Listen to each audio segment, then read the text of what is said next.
All right then. So, Kevin,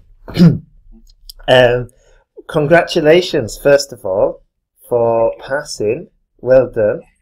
You did really well, and yeah, you should be really proud of yourself. And yeah, and I was glad. I was over the moon when I got your email explaining everything. It was yeah, it was also a big success for myself as well. So well done, buddy.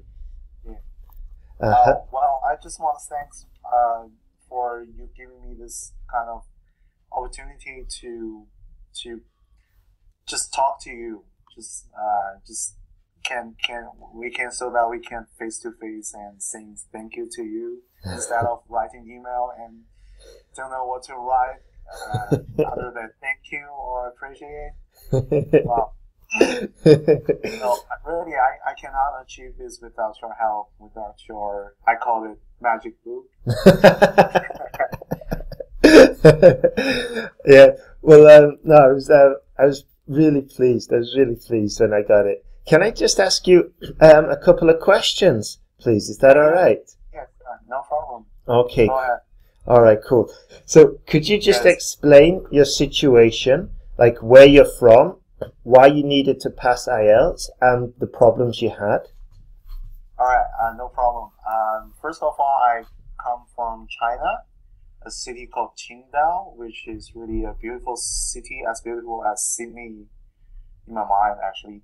Mm-hmm. And I actually finished IT, Master of IT, in the University of Technology, Sydney, at the end of 2013. Mm-hmm. At that time, actually, I only need the IELTS result, the required IELTS result, which is they each part of them, they need each part of them, the bands to be over 7 bands. Mm. So listening, reading, speaking, writing, all of them have to over 7 at one test. Mm-hmm. And so that it meets the requirement of immigration application. Mm-hmm. So that was my situation. And then yeah, basically that was my situation. Okay then. All right. And what was the problems you had with IELTS? Which areas were really causing you a bit of a challenge? I really stuck at the writing part. I have actually, this was for this time that I passed all of them past 7. This was the first time I achieved 7 bands of writing. Mm-hmm. For all of the other tries before, it was like 6.5, minimum 5.5. Yeah, problem. Well, I actually had really sad year since I start my first attempt on the 18th of January 2014, and then I took, believe it or not, 17 times. 17 times? Oh my word! And it's a shame. I actually paid for 20 times, but one time my boss called me, and I have a very important job for the first time, and the second time it was I missed the exam. I'm late. I was late. And third time is my daughter was born. Wow. 2 days before, so I just have to cancel that. So literally 17 times. Wow. And how much? Sorry, can I just interrupt? How much does the exam cost to take there in Australia? It's $330 for each time. $330. Oh my word! So it's 20 times. It's going to take $6,600. Yeah, around about that, $6,600. Wow, that's incredible. But on the plus side, that's pure determination. You know, that is absolute determination So I commend you for doing that. You know, it just shows absolute resolve to taking the test and absolute committed action to passing. So when you were writing the essays, what were the most problematic areas? What was causing you the most problems? The most problems would be at the beginning. It was the structure.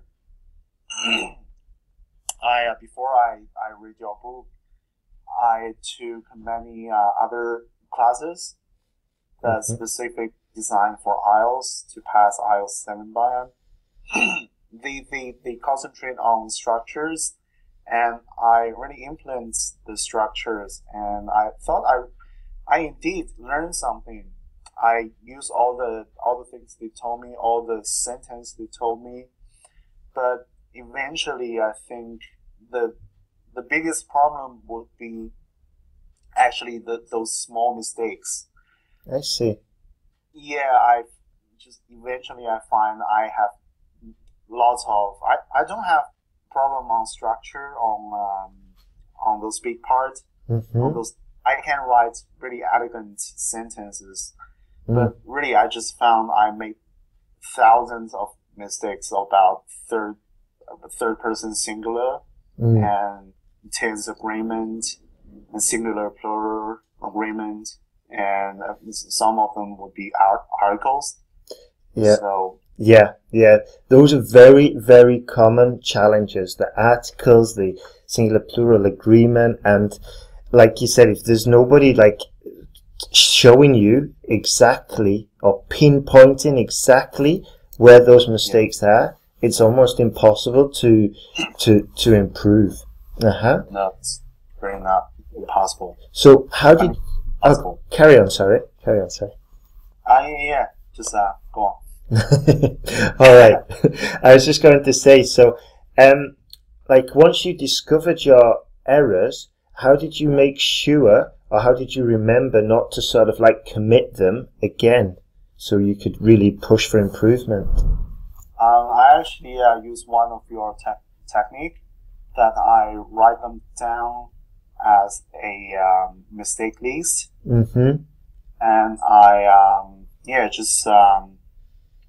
just frequently review them and just keep telling myself, dare you make that again, make that mistake again. And just pay attention when I'm practicing, and if I miss a single S, or I just when I'm making problems such like this, I just correct it by myself. Exactly. Yeah. I think that's massive sort of like idea of philosophy, that if you can take that and really, one thing is being aware of your mistakes, but the second is being taught and implementing a kind of like system to make sure that it doesn't happen again. And I think that's where real improvement starts to happen, you know? Yeah, and when I see a student actually taking that on board and implementing it like you did, it's fantastic, especially when they're passing, not only when they're improving essay by essay, which is what was happening with you, but also when you get the email, when I got the email afterwards, like, hey, I passed, fantastic. All right, so what advice would you give to students who are in a similar situation to yourself? I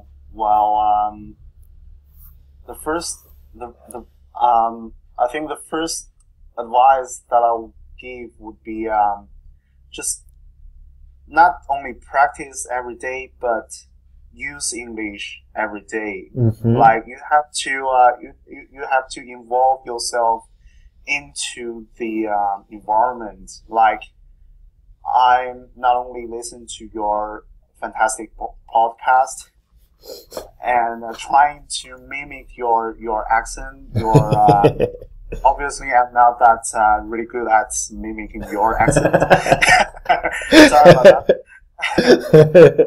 Also, I listen to and watch some of tutorials and podcasts that I'm really interested in. Mm-hmm. For example, I listen to some health podcasts and I watch those photography tutorials online. Ah, awesome. So they all brilliant English speaking native speaker. So while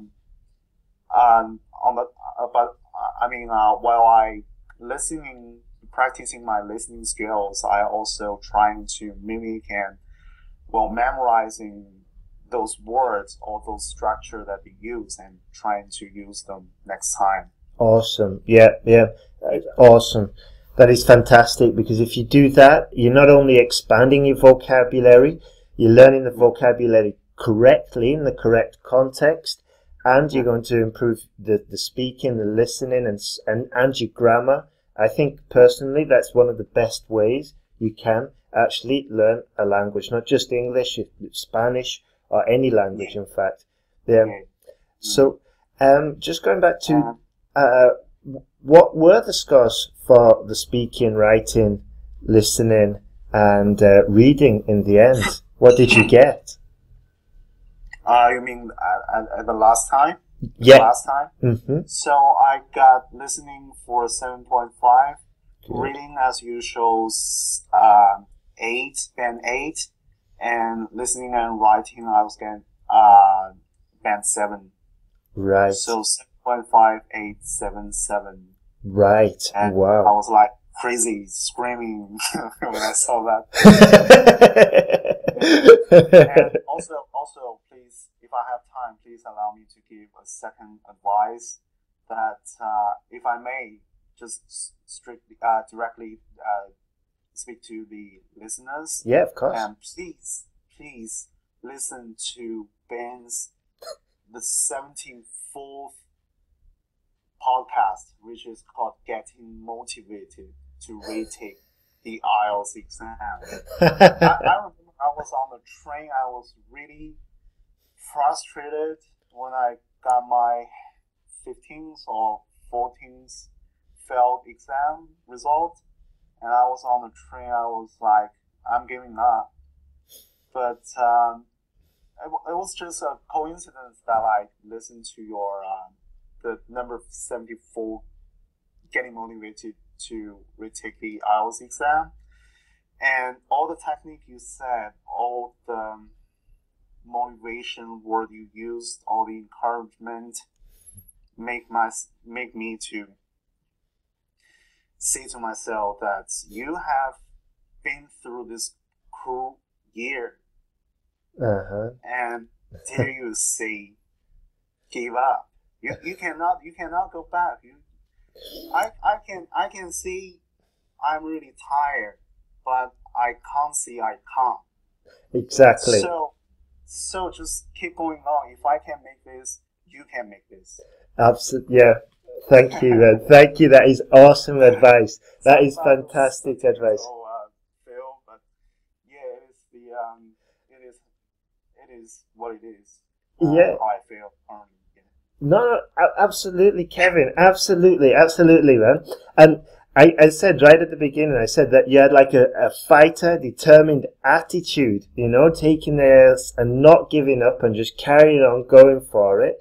And I'm really happy that that episode number 74 really pushed you, because I've been there as well, and I know that when you keep getting knocked down and knocked down and knocked down, you need sort of like to get yourself back on your feet and taking actions and not saying I can't and just pushing on, pushing through. That's the only way you can really do this and get over these challenges, So I totally agree, and I'm glad you gave that message, because I know for a fact that there'll be lots of students out there who are in exactly the same predicament you were in, the same situation a couple of months ago, and now they hear you and you've passed the IELTS exam and you're moving on and you're going to get your residency and you've done it. Yeah.